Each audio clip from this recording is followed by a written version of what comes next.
Olá, muito buenas tardes. Hoy, nestas pequenas charlas para el Seminario de Derecho y Nuevas Tecnologías, quería hablar de la cuestión de la robótica, de la inteligencia artificial y del derecho civil, o sea, de las normas de derecho civil para robótica e inteligencia artificial. Vou empezar por hacer una afirmación que puede parecer más política que académica, pero que en realidad está en los dos campos. Eu penso, e não sou solamente eu, todo um grupo de pessoas lo pensa, que México não pode aislar-se de las fuerzas motoras de la modernidad. Tampouco quedar-se en el margen de los países que estabelecem ou que hayan establecido os lineamentos de um novo protocolo sobre a produção e uso de robôs com inteligência artificial. Ya lo he mencionado em outros vídeos, também a ciberclasse síncrona que temos todos os martes, que os robôs e a inteligência artificial estão de moda, é bem verdade. Pero en México todavía son los grandes ausentes de las propuestas legislativas, los grandes olvidados de iniciativas como la agenda digital. No así en otras regiones. Por ejemplo, en el bloque de países miembros de la Unión Europea, o sea, de los 27 países, se ha promulgado recientemente una resolución relativa a las normas de derecho civil para el uso de robots y sistemas con inteligencia artificial. Llegar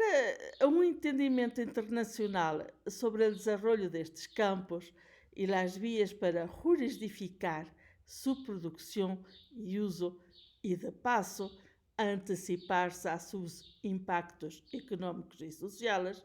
son também um eje fundamental e um pouco mais desarrollado em alguns países membros da própria União Europeia, como é o exemplo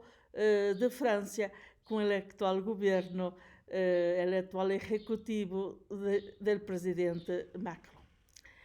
Também já lo hemos visto, e não quero ser reiterativa, que de los robots e da inteligência artificial se ha discutido em todos os campos, economia, ciência e incluso política. Queda por saber que quedou oculta ou que oculta este término inteligência artificial. Por supuesto, existem estes descobrimentos fantásticos que mostram que a máquina, as máquinas, em plural, agora superam a los humanos em diversas tarefas específicas, aunque não nos eliminam, nem sequer nos transformam em obsoletos, hay que decirlo. Por ejemplo, en el sector de la salud, encuentro mejor que los médicos el melanoma o los tumores de mama en las imágenes médicas. En el transporte, causan menos accidentes que los conductores humanos. En la producción de bienes, mayor flexibilidade, precisão e output. Sem mencionar outros avanços, tales como reconhecimento de voz, el arte del juego, la escritura, la pintura o la música. Sin embargo, los cambios tecnológicos distintivos de las sociedades y de la economía del conocimiento no solo inciden en las formas de producir los bienes de consumo masivo y en la redefinición de los modelos organizacionales y empresariales para la competitividad en el mercado, sino que también transforman el comportamiento de los individuos, de sus relaciones de trabajo, del papel del Estado como regulador y del mundo laboral en su conjunto. Como seria de esperar, estes desarrollos planteam perguntas que hayamos estado trabalhando no seminário diretamente. Pero que aqui haveria novamente que citar. preguntas sobre las consecuencias en el empleo, porque son preocupantes los impactos en las estructuras laborales, y cuestiones sobre la responsabilidad legal en caso de error. Estas cuestiones parecen no tener respuesta. Sin embargo, las tienen, aunque hay mucho camino para andar. Y claro, tenemos también que hablar de la protección de la privacidad frente a estas máquinas inteligentes, a estes robots autónomos, capazes de ver todo,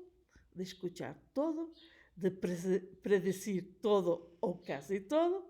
y de enviar los datos recopilados en los servidores de las empresas, en los servidores gubernamentales, para tratamento que não sempre sabemos como vai ser feito e para que fins vai ser realizado. Frente a esta massificação de robôs e algoritmos inteligentes entre nós outros, o indivíduo, por vezes, tem vértigo. Temos medo, este medo social à tecnologia que temos que rebaixar. Lo que não impide, como já lo vimos num vídeo anterior, de que determinadas questões, determinadas perguntas são obrigatórias, las temos que responder e são, digamos assim, urgentes. Por exemplo, está o ser humano ameaçado por la tecnologia, pode a máquina dominarlo, donde termina el cyborg e inicia el transhumanismo. Es por esto que necesitamos ejercitar, producir robots para identificar e evaluar com precisão os aspectos éticos de uma situação dada, tal como a existência de benefícios potenciais ou de daños também para ser humano.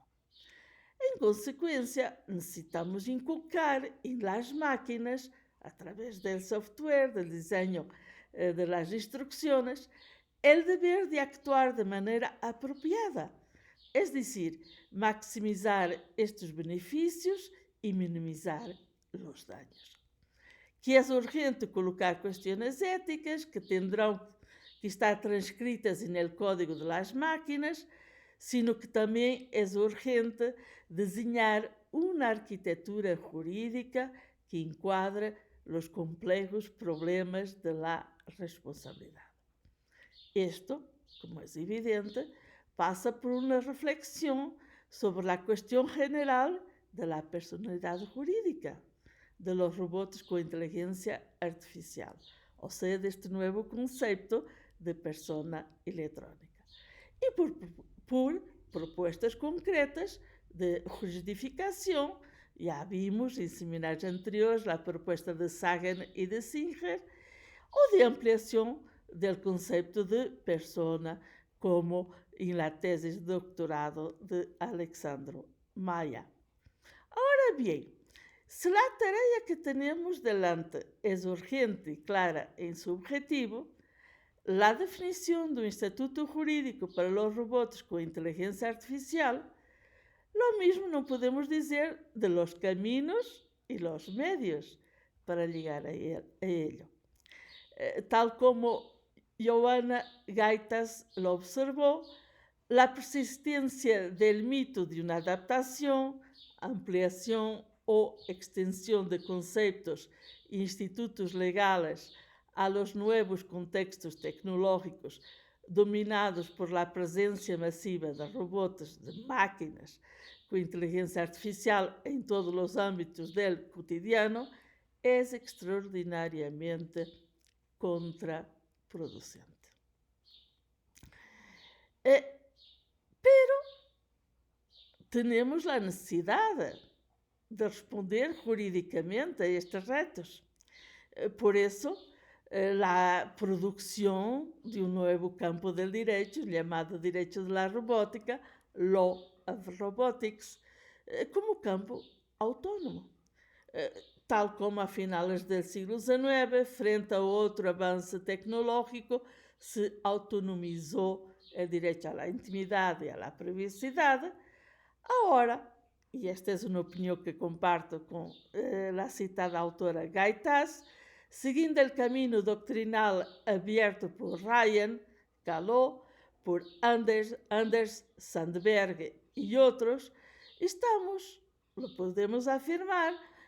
ante un momento de transición a la cuarta globalización, con procesos de convergencia de la producción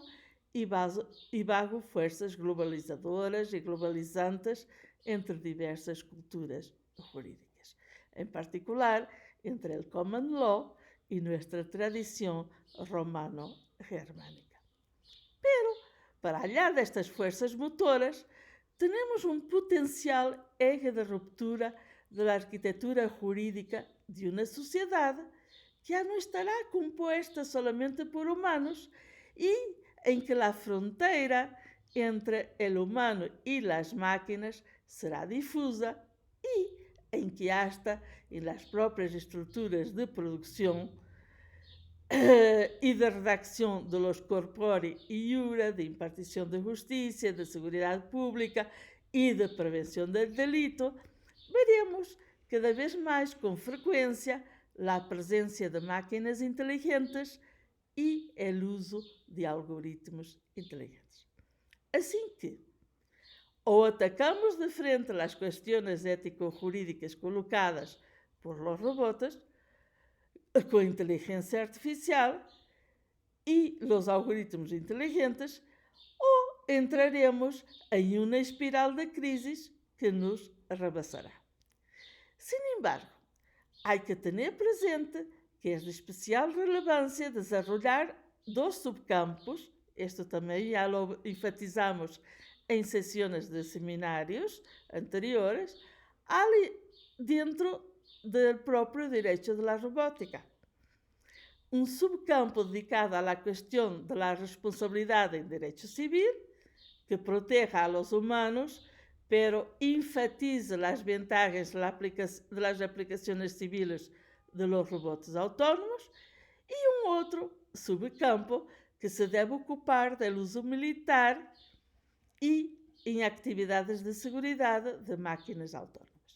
Este último, mucho más restrictivo, a partir de la producción de tratados internacionales sobre su producción y uso, o, en su caso, previendo una total prohibición, por ejemplo, de máquinas a que llamamos robot killers, con protocolos rígidos y jerarquía de cadena de manos perfectamente identificada. En consecuencia, ante la urgencia de la definición de una ley modelo, o en su caso de estándares mínimos de regulación común de este nuevo campo, en febrero de 2017, también ya lo vimos en un video anterior, el Parlamento Europeo adoptó una resolución bajo propuestas del informe elaborado por Madi Delvaux, la resolución 2015 diagonal 2103 del Parlamento Europeo sobre normas de derecho civil sobre robótica. En virtud, tal como lo refiere dicha resolución, de la existencia de una laguna legislativa que urge subsanar, ya que en el actual marco jurídico los robots no pueden ser considerados responsables de los actos o omisiones que causan daños a terceros, que las normas vigentes en materia de responsabilidad contemplan los casos en los que es posible atribuir la acción o comisión del robot a un agente humano concreto, como por ejemplo el fabricante, el operador, el propietario o el usuario, y en los que dicho agente podía haber previsto y evitado el comportamiento del robot que ocasiona los daños que, además, los fabricantes, los operadores, los propietarios o los usuarios podrían ser considerados objetivamente responsables de los actos o omisiones de un robot. Fin de cita. La resolución a que estou fazendo referência e que pode servir como um modelo para futuras normativas mexicanas neste campo, foi votada a partir, como já lo referi, del trabajo final de Delvaux, mismo que integra las aportaciones y estudio sobre los aspectos éticos de los sistemas ciberfísicos, realizado en nombre del grupo de expertos del STOA, Evaluación de las Opciones Científicas y Tecnológicas, y dirigido por la Unidad de Perspectiva Científica y de las recomendaciones, además, integrando además as recomendaciones de diversos organismos de la Unión, tales como la Comisión de Asuntos Jurídicos, las opiniones de la Comisión de Transportes y Turismo, la Comisión de Libertades Civiles, Justicia, Asuntos Interiores, la Comisión de Empleo y Asuntos Sociales,